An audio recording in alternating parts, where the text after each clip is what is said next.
of the joys of January for me in the garden is the scented shrubs that come into bloom in the winter, the coldest winter months. This is one of my favourites, an absolute must-have in the garden. This is Sarcococca confusa. Common name is the Christmas box or the sweet box, and it's a native to Western China. It makes a lovely rounded evergreen shrub, quite slow growing, and you probably won't notice it for much of the year. But at this time of year, it just starts to produce these beautiful white spidery flowers, which have the most sweet, vanilla-y, honey, intoxicatingly beautiful scent.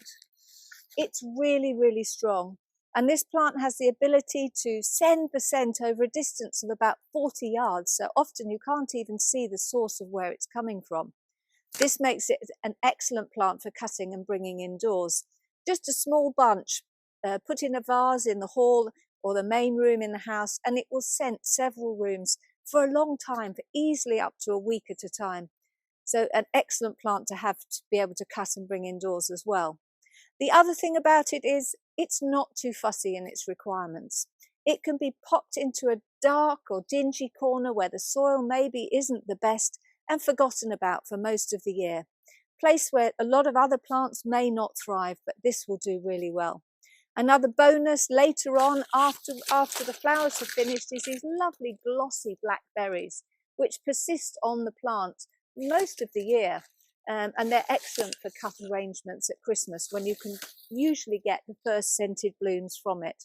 This is probably my favourite Sarcococca of them all, but there are several other good ones that are worth growing in the garden. Now, this is another species of Sarcococca. This is Sarcococca ruskifolia, and this particular cultivar is called Dragon's Gate. It's quite similar in the shape of the arching branches, the rounded shrub, and its height, but the leaves are much, much more narrow on this one. The flowers are slightly smaller, but equally scented, but the major difference is the colour of the berries. It doesn't produce quite as many berries as Sarcococca confusa, but they are bright red. Look at them down here, just absolutely gorgeous, excellent for Christmas time. This is Sarcococca hookeriana, and this variety is Digna, or Digna, depends how you say it.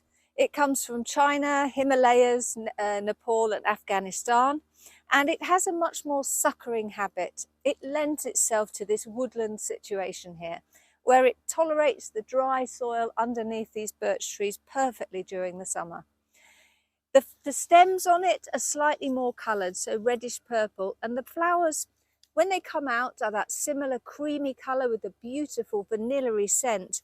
But in bud, they have just a sort of pinkish tinge to them. Really, really pretty addition. These tend to flower slightly later than Sarcococca confusa, but a lovely plant, but put it where it's got room to spread.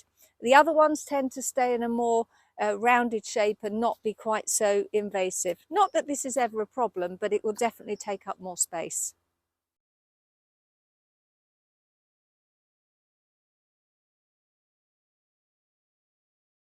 Now this is another Sarcococca hookeriana. This cultivar is called Winter Gem.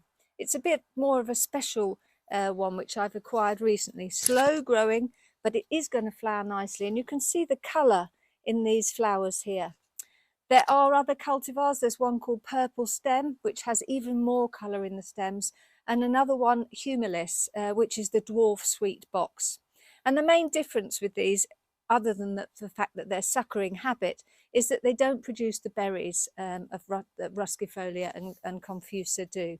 But anyway, excellent plants, and you can see this one is planted right next to the tea room here, so that people will enjoy the scent as they're coming and going.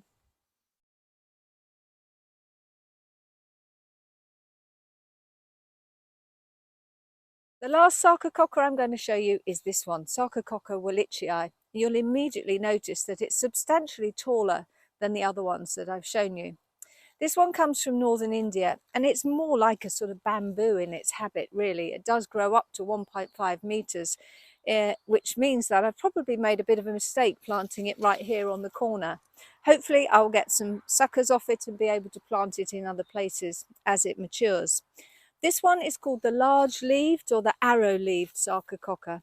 Northern India it comes from, and it does tend to flower a bit earlier than the other varieties that I've shown you.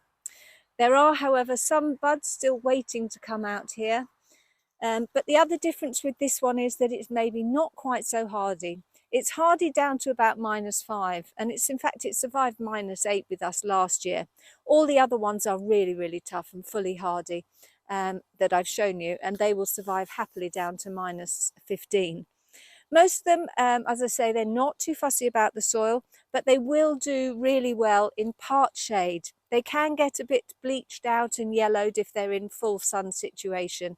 So ideally, a nice shady dark corner for them, and you will be rewarded with weeks and weeks of beautiful scent. No garden should ever be without a Sarcococca, in my opinion. Once again, thanks for watching our video. Please remember to like and subscribe. See you next time.